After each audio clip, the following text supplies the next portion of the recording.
अच्छा हुआ बच्चों जो इस गर्मी में तुम लोग गांव आ गए। दादी, अब हम गांव आए हैं तो आप हमें घुमाने ले चलोगे ना? माँ जी आपको क्या बताऊं, घूमने की वजह से आए हैं ये बच्चे गांव, फिर तो ये बहुत अच्छी बात है।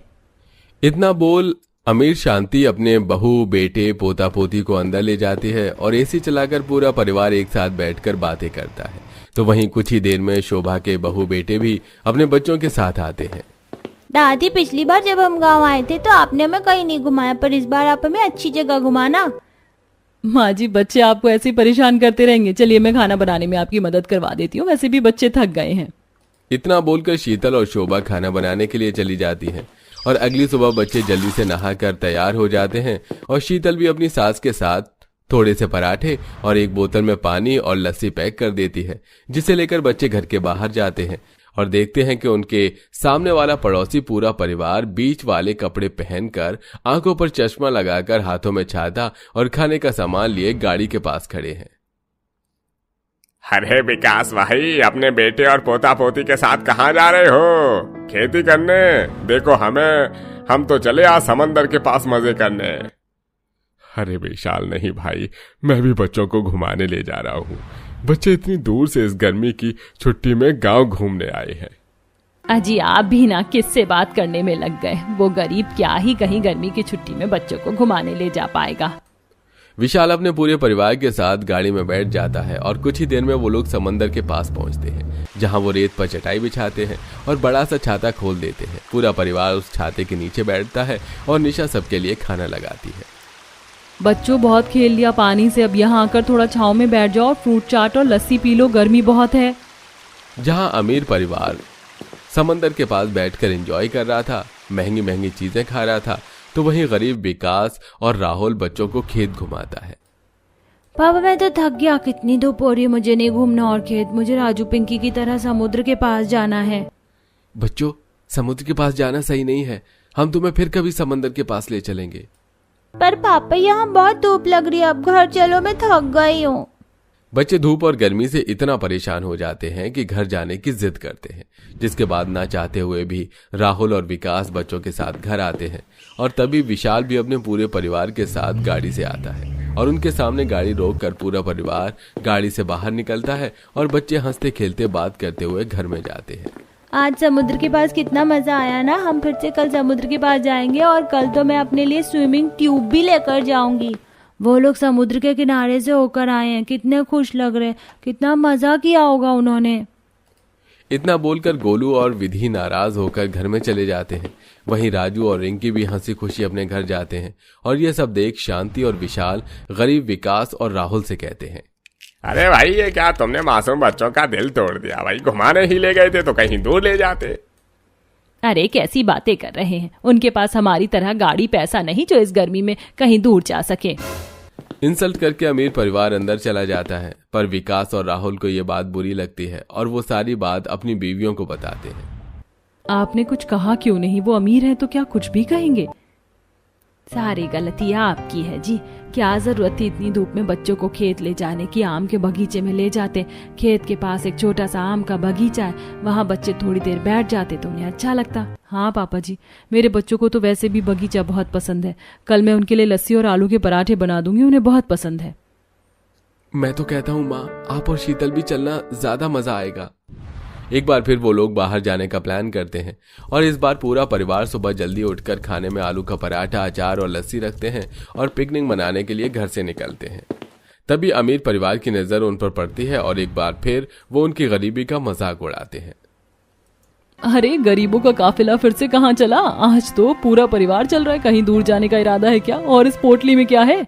हम दूर जाए या पास, तुमसे मतलब, तुम समुद्र के पास जा रही हो अपना पिकनिक मनाने, आराम से जाते क्यों नहीं? चलिए माँ जी, दूसरों की बात पर ज्यादा ध्यान देंगे तो हम अपना ही नुकसान करेंगे। इस गरीब मजदूर की बीवी को तो देख जरा कितनी अकड़ है। चलो बहू, गाड़ी में बैठते हैं। एक बार फिर दोनों परिवार पिकनिक मनाने के लिए एक आम के बगीचे तो दूसरा परिवार समंदर के पास जाता है, जहाँ बच्चे कभी समंदर के अंदर जाते तो कभी समंदर की लहरों से खेलते और कई बार तो वो समुद्र के किनारे बैठकर रेत का घर बनाते हैं। माँ देखो, मैंने रिंकी से अच्छा घर बनाया है। भले ही तूने मेरे से अच्छा घर बनाया, पर तू मेरे जितना अच्छा तैर नहीं पाएगा। पापा, आप मेरी स्विमिंग ट्यूब निकालो, अब बताती हूँ मैं इस राजू के बच्चे को। स्विमिंग ट्यूब पहनकर रिंकी पानी के अंदर चली जाती है और इस तरह दोनों बच्चे काफी मजे करते हैं। पर धूप ज्यादा होने की वजह से कुछ ही देर में उन्हें गर्मी लगने लगती है और प्यास से तड़पने लगते हैं। माँ बहुत प्यास लग रही है, पानी दो। बेटा पानी तो खत्म हो गया, तुम गन्ने का जूस पी लो। मुझे नहीं पीना, प्यास लग रही है, पानी चाहिए या फिर घर चलो, मैं थक गई हूँ। हाँ हाँ बच्चों, घर चलो, धूप बढ़ती जा रही है। घर जाकर पहले नहाएंगे, फिर कुछ अच्छा खाएंगे। इतना बोलकर पूरा परिवार घर जाने के लिए तैयार हो जाता है। तो वहीं गरीब परिवार छोटे से आम के बगीचे में बैठकर एंजॉय कर रहा होता है। पर बच्चों को छोटे से आम का बगीचा भी पसंद नहीं आता। ये लो बच्चों, कच्चे आम की कैरी खा लो। हमें नहीं खाना, इसे बागीचा कहते हो। यहाँ सिर्फ 4 आम के पेड़ हैं और उस पर भी आम नहीं, यहाँ भी धूप लग रही है। माँ, ये बच्चे इसी तरह नाटक करते रहेंगे। घर चलते हैं, कल से हम इन्हें कहीं नहीं लेकर जाएंगे। नाराज राहुल भी आज अपने बच्चों को लेकर घर आ जाता है और पूरी रात विकास गहरी सोच में डूबता है और तभी उसे अपने दोस्त के आम के बगीचे का ख्याल आता है।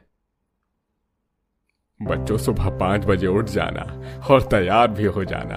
कल मैं तुम्हें उगता हुआ सूरज से लेकर डूबता हुआ सूरज दिखाऊंगा और इतना बड़ा आम का बगीचा दिखाऊंगा कि तुम्हें मजा ही आ जाएगा। पर वो बहुत दूर है तो तुम्हें चलकर जाना पड़ेगा। हमें मंजूर है। जहां विकास अपने पूरे परिवार को कहीं दूर आम के बगीचे में ले जाना चाह रहा था, तो वहीं घर आकर राजू और रिंकी अपने घर वालों से कहते हैं, माँ देखो ना, समुद्र के पानी से तो मैं काली हो गई हूँ, मुझे नहीं जाना अब समुद्र के पानी में। हाँ माँ, बहुत गर्मी भी लगती है और धूप भी है, प्यास के मारे गला भी सूख जाता है। अब हम कहीं और चलते हैं पिकनिक मनाने। क्या खराबी है वहां? लोग बीच समंदर में वहां के पास बैठते हैं और एंजॉय करते हैं। पता है कितना पसंद करते हैं ये सब। हम कल भी वहीं जाएंगे। सुन लो मेरी बात कान खोलकर। बच्चों के मना करने पर भी सूरज नहीं मानता और अगली सुबह 5 बजे विकास अपने पूरे परिवार के साथ हाथों में पूरी सब्जी, लस्सी, रायता लेकर पैदल पैदल खेत आम के बगीचे जाने लगता है। सुबह 5 बजे, कितना अच्छा मौसम है, कितनी ठंडी ठंडी हवा चल रही है। पापा, आप क्या हमें सुख अंकल के आम के बगीचे ले जा रहे हैं? हाँ बेटा, अब वो आम का बगीचा हमारा ही है। कुछ ही देर में पूरा परिवार आम के बगीचे में पहुंच जाता है।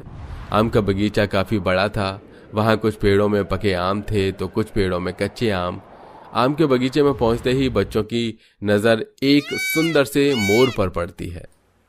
माँ, दादी वो देखो मोर। हाँ, यहाँ तो बहुत सारे आम है, मैंने तोड़ लूं?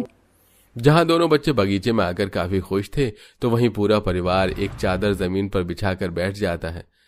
अब बच्चे पत्थर मारकर आम तोड़ते हैं और उसे खाते हैं। तो वहीं आज भी अमीर परिवार समंदर के किनारे जाता है, जहां बच्चों को जरा भी मजा नहीं आता। चलो बच्चों, समुद्र में नहाते हैं। हमें नहीं नहाना, बहुत धूप लग रही है, पानी भी गर्म है। अरे एक बार तो जाओ बच्चों। बच्चों के मना करने पर भी सूरज दोनों बच्चों को पानी में ले जाता है, जहां रिंकी डूबने लगती है। ये देख निशा डर जाती है और भागती हुई अपने बच्ची को समंदर से बाहर निकाल कर लाती है और सभी घर वालों पर नाराज होती है। और कर लीजिए मनमानी, सही तो कह रहे हैं बच्चे, कितनी गर्मी है। रेत भी अब गर्म होने लगी है, चटाई पर भी बैठे तो भी गर्म लगता है। छाता भी किसी काम का नहीं, आते ही पानी खत्म हो जाता है, प्यास से गला सूखने लगता है। समुद्र का पानी कितना खारा है, हाथ पैर काले हो रहे हैं। और अगर आज मेरी बच्ची को कुछ हो जाता तो? निशा के सवालों का किसी के पास जवाब नहीं होता और वो लोग उदास घर आते हैं, जहां उनकी नजर एक बार फिर गरीब परिवार पर पड़ती है। और आज गरीब परिवार काफी खुश था। आज कितना मजा आया ना रिद्धि, राजू, पिंकी, तुम दोनों भी आ गए। क्या हुआ, तुम आज उदास हो? वैसे तुम्हें पता है आज तो हम आम के बगीचे में गए थे, बहुत सारे पत्थर मारकर आम भी तोड़े। देखो मैं तो कुछ पके आम भी लेकर आया हूँ, हमें तो बहुत मजा आया, हमने तो मोर भी देखा। चलो बच्चों, वरना अमीर लोग हमारी खुशी देखकर जल जाएंगे।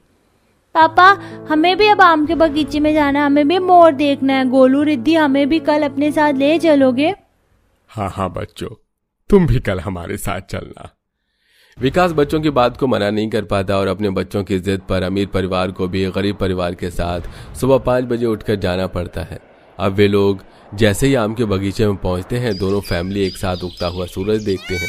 वहां मोर आकर नाचते हैं, ठंडी ठंडी हवा चलती है और ऐसे में शीतल और शोभा सबको ठंडी ठंडी लस्सी पिलाती है। तो वहीं बच्चे पेड़ से पत्थर मारकर आम तोड़ते हैं और ये सारा नज़ारा अमीर परिवार को काफी अच्छा लगता है और उन्हें अपनी गलती का एहसास होता है। माफ करना, हमने तुम्हें इतना भला बुरा कहा, फिर भी तुम हमारे बच्चों के कहने पर हमें यहाँ लेकर आई और इतना अच्छा नज़ारा दिखाया जो हम समुद्र के पास बैठकर भी नहीं देख सके। सच में प्राकृतिक नेचर ऐसा है जो मौसम के अनुसार ही देखा जाए तो अच्छा लगता है। गर्मियों में एसी, ठंडी हवा, आम का बगीचा, सब कितना अच्छा है। इस तरह उस दिन दोनों परिवार के बीच की दूरियां खत्म हो जाती हैं और वो लोग एक साथ ढलता हुआ सूरज देखते हैं और शाम को अपने घर आते हैं। और इसी तरह जब भी मौका मिलता दोनों परिवार एक साथ छुट्टियां एंजॉय करने के लिए